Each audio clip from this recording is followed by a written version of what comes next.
Hey everyone. So it's been a while since I've posted on my YouTube channel. And yeah, I want to just say a few things about um, a very particular question. And this question is, if you could leave Canada today and live in another country, would you? I want to think about this, first of all, as a Canadian, second of all, as in times of globalism, but especially I want to think about this as a Christian. And I want to encourage Christians to think about um, the way we think about the future of our nation, the way we think about suffering, um, and the way we think about this battle for the hearts of men. So, if you could leave Canada today and live in another country, would you? This was a question that was recently posted on X by a lady named Eva Chipiuk, and she had a poll asking that question, and the two options were yes and no. Yes, we would leave Canada today and live in another country if we could. Got 77.6% of 71,323 votes, and no got 22.4% of 71,323 votes. So whoever was voting, I don't know who they are. It could be a bunch of Americans. Um, I do think it's probably more likely that the vast majority of them are Canadians and are probably conservatives. Um, they're answering yes, we would leave Canada. Um, I've talked to many Christians over the last couple of years who have left Canada. It's possible that some of them moved down to Central America. It's possible that some of them moved to America. And so there is an exodus of conservative Bible believing Christians. And I want to start off by saying that the very fact that this is happening is a sign of God's judgment on this country. I'm not saying that it's necessarily right for these people to be leaving. And it could be in part that God is judging this country because these people are leaving. Now, I want to look at this Twitter or X poll, and I want to reflect on some of the comments. So Bill M has a very pessimistic comment. Headed to Costa Rica tomorrow to look at property. Canada is in dire shape. There is a storm coming. Poverty, erosion of middle class, inflation that is really just beginning. I don't think I want to stay and watch my decades of hard work erased by a government hell bent on ushering in total control. He has a point. I think we should take seriously what he's saying, and whether or not you stay or whether or not you leave, that should factor into your decision, and that should also help you to know how and when to fight. Marty up north comments, I'm too heavily invested to leave.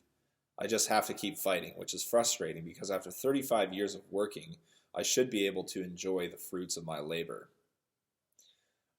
So, obviously, he was one of the 22.3% that said, yes, I'm going to stay. But he sounds a little bit disillusioned. I don't know the guy. Maybe he's a very optimistic, upbeat person.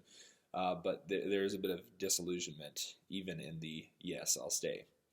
Eddie Cornell writes, I also serve this country and I will make my stand here. This country will return to a place where freedom reigns supreme. I will never turn my back on my country.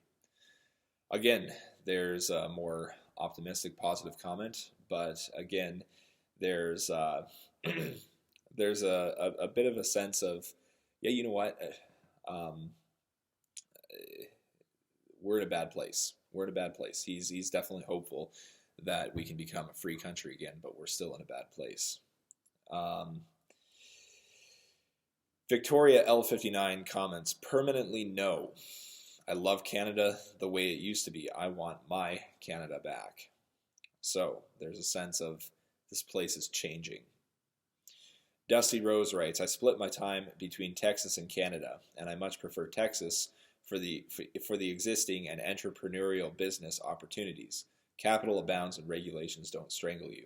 So there's somebody who kind of has their foot in both countries, and I would say that that could actually be a good option where you have some assets in a foreign country and some assets in Canada, and then you can, if you're persecuted more heavily, then you have something to fall back upon in another country.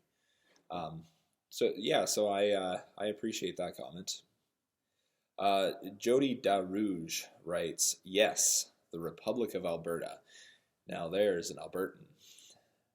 Stephen K writes, "I would, but there is still part of me that still cares for my country and its well-being. Served 33 years in the CAF. It would be a waste of those years if I gave it up now." So there is somebody who's thinking about leaving, but realizes, hey, you know what? I fought for this country, and I don't want to just give up on it.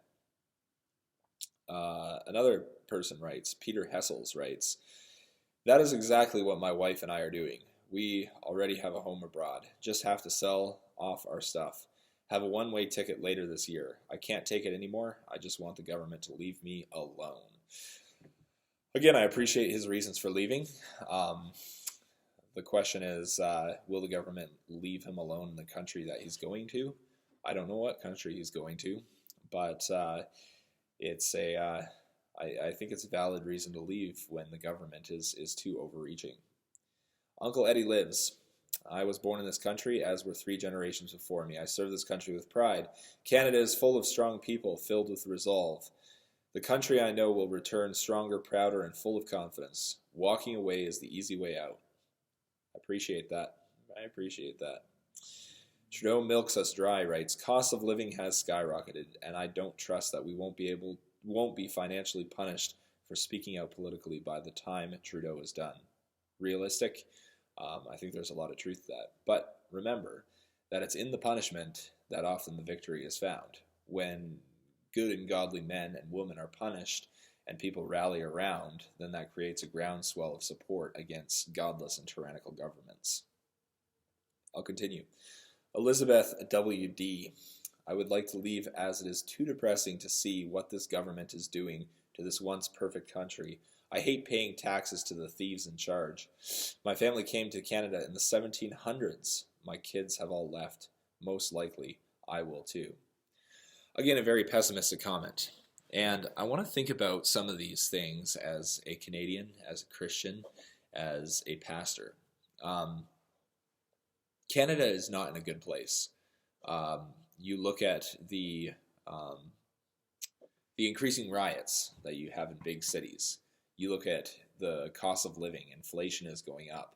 So we're making the same wage, but we're able to buy less and less with that wage. As a result of that, it's harder and harder for young people to buy homes, especially if you live in a big place like the GTA or Vancouver.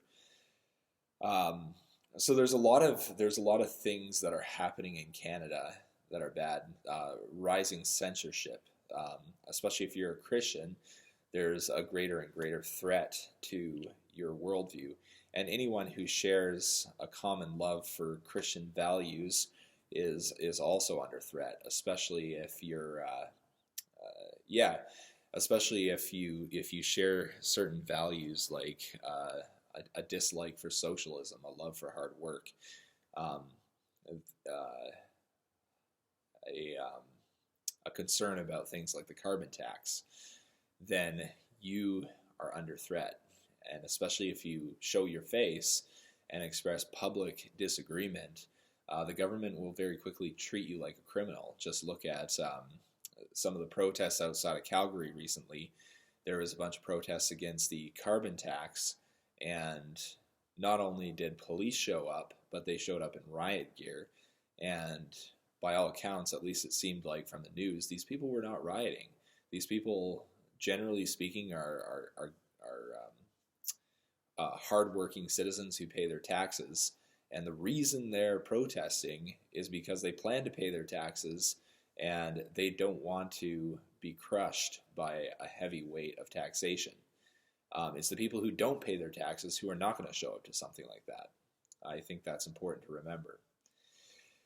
Now, one of the things I saw in some of the other comments, I couldn't find them today, was somebody said that wherever you go, you're going to run into globalistic problems like we have here in Canada. Now, I think it's worse in Canada than the States at least, but I don't doubt that the States is 10 years behind us. In 10, 15, 20 years, we're going to be our American brothers are going to be as oppressed as those in Canada. Now, if you pick your state carefully, maybe the state of Texas is in a better place, maybe the state of Idaho is in a better place. But by and large, globalism is reaching into the states. So I'm not really sure if going to the states is a better decision. And even going to particular states, things could change so quickly in the coming years. Idaho could become a liberal state, and Washington could become a conservative state, depending on where people move, where revival happens. Now, a lot of people are moving to Idaho, which demonstrates in some ways that could be a good place to go. A lot of conservatives are moving to Alberta, demonstrating that could be a good place to go. But I want to think about a little bit as well the reasons for leaving a place. Are there good reasons to move?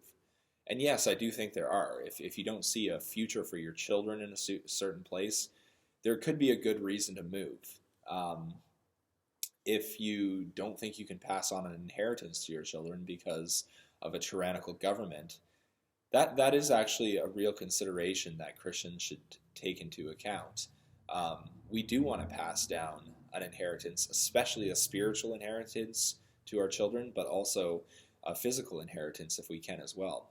And the reason why I put spiritual inheritance first is because that matters as well. If you live in a place where there's no godly Christian church, if you live in a place that has no fight, that is apathetic, then the spiritual inheritance that your children receive is only from you, and the whole world is going to be fighting against that inheritance that you're trying to pass on to your children.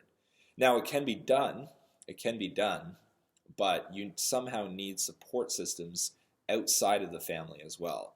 We're not just individual families who are adrift in the world all on our own. We need church communities, we need school communities, we need communities of friendship and support to encourage us and spur us on.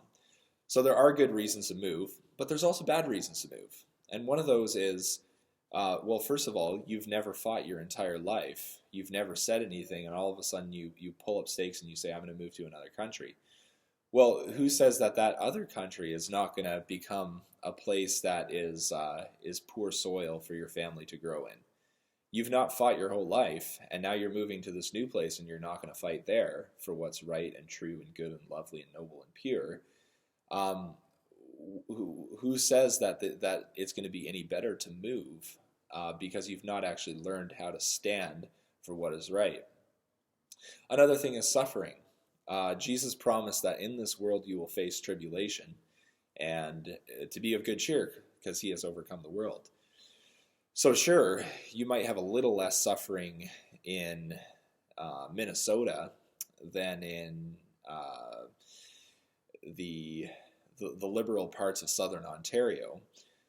But at the end of the day, you're still going to have to suffer for the name of Christ. And if you haven't learned to suffer in southern Ontario, then either you're going to have to learn how to suffer in Minnesota, or you're going to be stuck in the same spot again because you never learned how to suffer for the name of Christ.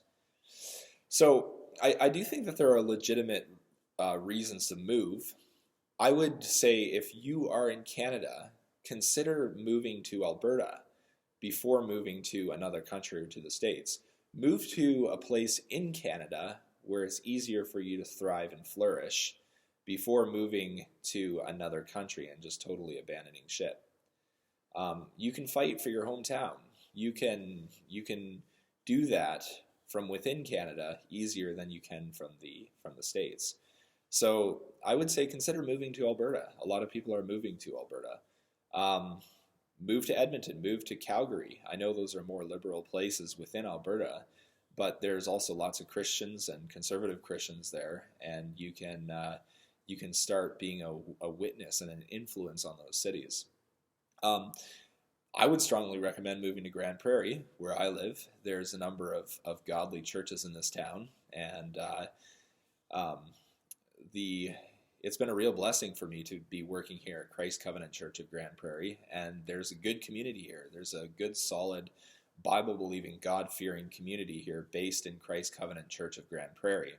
Grand Prairie is already a bit more of a conservative town. I think there's threats where we see it moving in a liberal and a woke direction. But hey, the more the merrier. We can be a good and solid influence for the blessing of the city before it goes even further south than it's already gone. Move into the city if you want to have an acreage. There's acreages to buy outside of the city, whether that's outside of Grand Prairie, whether that's outside of Calgary. And of course, if you have a solid community, if you have a solid group of Christians to serve with, then don't leave where you are. Um, sure, Ontario might be getting more and more liberal as time goes on, but be a witness in the midst of Ontario. Um, Build churches, encourage men to think deeply, reconcile with friends where there's lack of reconciliation. Um, get people together to sing. Get people together to build things. Get people together to build schools. To think about reforming what's wrong in your churches, what's wrong in your schools. And I'm talking to Ontarians because that's where I came from about 8 years ago now. But this could apply to the Lower Mainland, the Fraser Valley and BC. That could apply to Quebec. That could apply to Atlantic Canada. Continue to fight where you are. And if you move, prepare to suffer for the name of Christ and prepare to work hard for the name of Christ anyways. I think there's a bit of a problem here, and that's the fact that we have seen a decline in standards and morals. We've seen a decline in godly child rearing. We've seen a decline in marriages, godly husbands and godly wives. We've seen a decline in work ethic. We've seen a decline in standards of integrity among employees and in the workplace. And if you're not doing that first, then wherever you go, it's going to continue that steep decline into confusion and anarchy. So anyway, these are just some of my thoughts for today. Things might get bad in Canada in the next 5 years, and in fact, in some ways, I'm kind of counting on it. But I have no desire to leave Canada. I have no desire to leave the city of Grand Prairie. We're going to have to suffer for the name of Christ. And as Christians, we want to sound a clear and loud note that the rallying point is the church, the rallying point is the gospel. This is the place where your souls are being fed. This is the place where you receive the strength to be faithful from day-to-day life. Even if things get really hot in Canada in the coming years and Christians start to be arrested for speaking the truth and talking about the gospel, even if things begin to heat up and continue to heat up, yet if you have strong bonds and forms and groups within communities, I strongly do believe that things can change very rapidly in moments and in times of persecution. When they see Christians suffer for the name of Christ, and if you're bold and joyful and you keep on moving and Christians rally around you, even if they disagree with certain theological viewpoints or certain tactics, yet they rally around you because they know you're striving to do what's right, then we can build something, and we can build community, and we can build fellowships of men who encourage each other and who warn each other, and who even if somebody does something stupid, yet you've still developed communities where there's an opportunity to repent of sin and continue on in community together. So I would say rather than thinking about should I leave Canada, first think about, okay, how can I build something? How can I bring people around to boldly witness to the name of Christ? How can I be faithful where I am? How can I be faithful in the home, to my family, in my local church? And consider building from there. Anyway, those are just a few thoughts for today. I would strongly encourage Christians to think about these things, to pray about them, to seek counsel from wise Christian men and women about them, and to keep on striving to be faithful to Christ. Just remember, Jesus said, in this world you will face tribulation, but be of good cheer, for I have overcome the world. Thank you for listening to this, and have a good day.